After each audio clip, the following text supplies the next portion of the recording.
Bonjour les amis, les mois d'hiver sont démarrés, donc si vous avez une certaine discipline à vouloir vous entraîner et que vous ne savez pas trop si vous devez prioriser l'explosivité ou bien la force, bien nous autres en notre académie, on a une façon de faire l'évaluation justement des éléments qui se doivent d'être travaillés. Puisque de frapper la balle plus loin, c'est un avantage qui vous aiderait techniquement à apprécier la discipline du golf davantage. Ça rend le jeu un petit peu plus simple si on garde la balle dans les limites du terrain, bien entendu. Donc, ce qu'on aime faire, inspiré de la Titus Performance Institute, c'est ce qu'on appelle un power screening, une évaluation pour la puissance. Ce qui est important de savoir, comme je l'ai déjà mentionné dans des capsules précédentes, c'est que la puissance est un combiné de deux choses. On parle de la force et de l'accélération. Donc, une fois les deux multipliés ensemble, ça nous donne le taux de puissance. Donc, ce qu'on veut faire avec nos clients de tous les âges, c'est de faire un test en 3 temps. C'est-à-dire le premier qui va évaluer la puissance du bas du corps, donc les jambes. Ensuite, les muscles stabilisateurs. Et le petit dernier est la force des segments qui sont plus hauts, c'est-à-dire la force globale provenant du sternum et des bras. Donc, le premier test, c'est un saut vertical. Un saut vertical, ce qu'on veut faire avec ça, c'est qu'on veut mesurer la hauteur du saut et on souhaite retrouver nos élèves dans une mesure qui se loge entre 18 et 22 pouces de hauteur de saut. On permet un contre-mouvement, on explose vers le haut, la personne touche le mur et on regarde la distance qui a été franchie. Donc, le résumé, c'est la hauteur du saut qui va vous être donnée. On parle de 18 à 22 pouces. On aime à l'époque moderne voir des clients sauter à 22 pouces de haut avec toutes les recherches qui ont été faites dans les dernières années. Donc, si on est en deçà du seuil de 18 pouces, on peut considérer qu'il y a une petite faille du côté de la force ou plutôt de la puissance des jambes plutôt. Ensuite, on parle d'un redressement assis avec un ballon.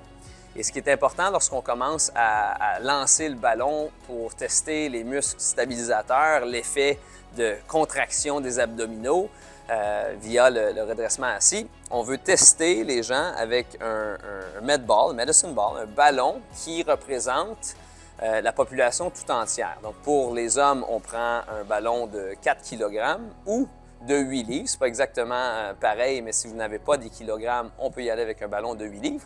Et pour les dames, 2 kg, ce qui est l'équivalent d'à peu près 4 livres, 4 livres et demi. Mais des ballons de 4 livres et demi, il y en a plus ou moins d'accessibles. Donc, 4 livres, ça fait l'affaire. Et dans ce cas-ci, on veut que les gens se placent couchés sur le dos avec les pieds au sol, les genoux fléchis, le ballon au-dessus de la tête. Et c'est vraiment le mouvement de redressement qu'on veut évaluer. Donc, il n'y a pas de rotation ou de lancer provenant d'une main, c'est réellement au-dessus de la tête et c'est la contraction des muscles abdominaux. On lâche le ballon. Naturellement, on donne quelques chances aux individus pour qu'ils trouvent un peu une stratégie de trajectoire pour maximiser la longueur du saut. Et dans ce cas-ci, on recherche un lancer d'une distance, et c'est assez cocasse, de 18 à 22 aussi. On parle de pieds dans ce cas-ci.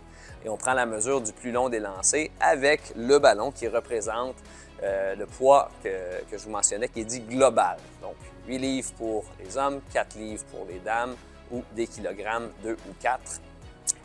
Et dans un deuxième temps, on veut évaluer la longueur du lancer avec un ballon qui représente la masse corporelle de l'individu avec qui on travaille.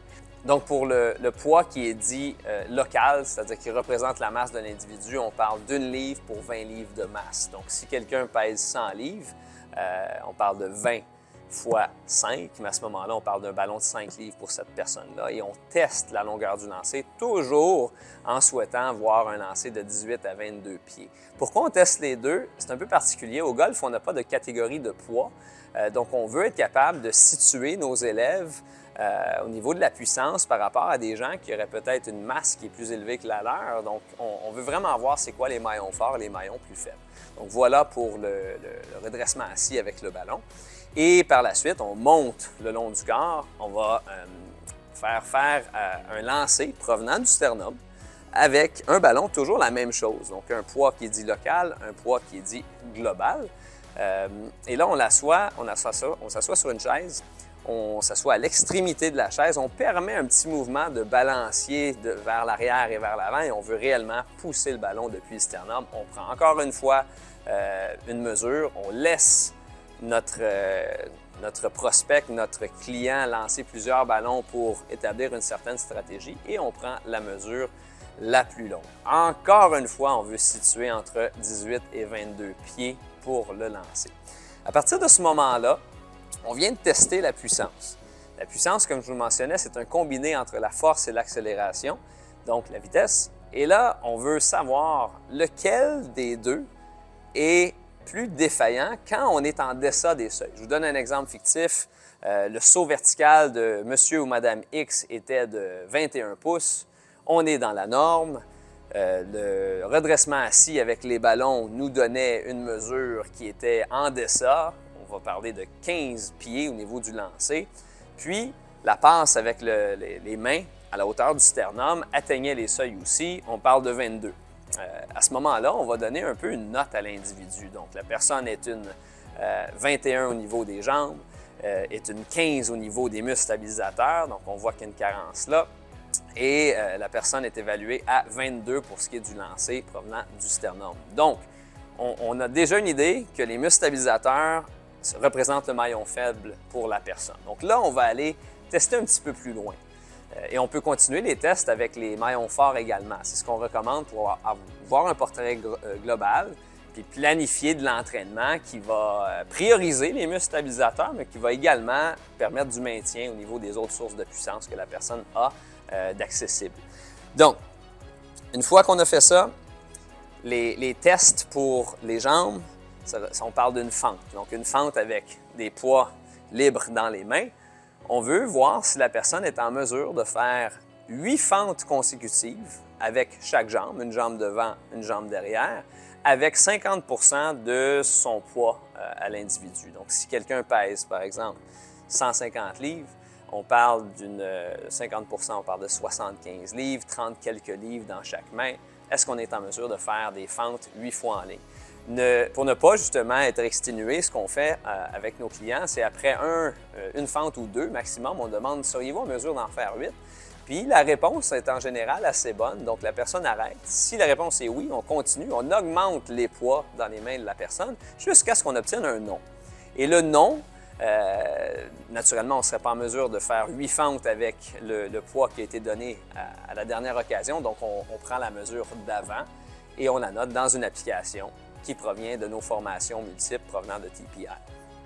Et là, ça va nous donner justement un portrait très, très, très précis de ce qui est à prioriser dans la salle de gymnase ensuite au niveau de l'entraînement. Par la suite, au niveau des muscles stabilisateurs, ce qu'on prend comme exercice pour tester la puissance, ou plutôt la force, c'est un mouvement de tirage, donc un pull, avec un câble à poulie. Ce qu'on veut de ce côté-là avec le pull, parce qu'on veut tester, comme je vous mentionnais précédemment, le mouvement de contraction des abdominaux, on veut être en mesure de tirer environ 30 à 35 % de notre masse corporelle. Quelqu'un qui pèse 100 livres, on parle de 30 à 35 livres. Si on n'est pas en mesure de faire ça, à ce moment-là, on vient de tester la force. Donc, si les muscles stabilisateurs, initialement, vous vous rappelez, avec le redressement assis, étaient un maillon faible, et que la force est faible, on a notre réponse. La force est à adresser. Peut-être que la vitesse l'est aussi, mais on veut toujours prioriser la force en premier. Donc, moins d'exercices d'explosivité et de mobilité, on parle de force pure et dure. Donc, des entraînements avec un peu plus de poids, moins de répétitions et des plus longs moments d'arrêt entre les entraînements. Donc, je reviens à l'exemple typique, fictif, de l'individu qui a une note, que je mentionnais, c'était 15 que je vous avais mentionné au niveau de la force des muscles stabilisateurs. Donc ça, c'est pour le corps. Ensuite, on monte le long des articulations. On est dans les bras et les muscles du haut du corps. Tantôt, on a testé via un lancer linéaire. Et là, comment on va tester ça? C'est à l'aide d'un push, donc un mouvement de poussée. De ce côté-là, on souhaite voir la personne pousser 25 % de sa masse corporelle. Si ce n'est pas le cas, si on n'y arrive pas, 8 fois toujours dans toutes les évaluations secondaires que je viens d'évoquer, bien, si la force n'y est pas, c'est la force qui est à adresser. Si la personne excède le seuil de 25 %, mais que lors du lancer, n'arrivait pas à atteindre les seuils de 18 à 22 pieds, mais à ce moment-là, c'est la vitesse qui est en cause. Donc là, on va adresser davantage ce sujet-là du point de vue de l'explosivité et de la vitesse. Donc, ces éléments-là vont vous guider à savoir qu'est-ce qui est bon à prioriser lors des mois hivernaux dans la salle de gymnase. On vous recommande de faire affaire avec des gens qui, naturellement, ont un bagage assez garni au niveau de l'entraînement pour éviter les blessures, bien périodiser vos entraînements, les faire à intervalles logiques et que ça dure dans le temps, que vous ne soyez pas découragé après les quelques premiers entraînements.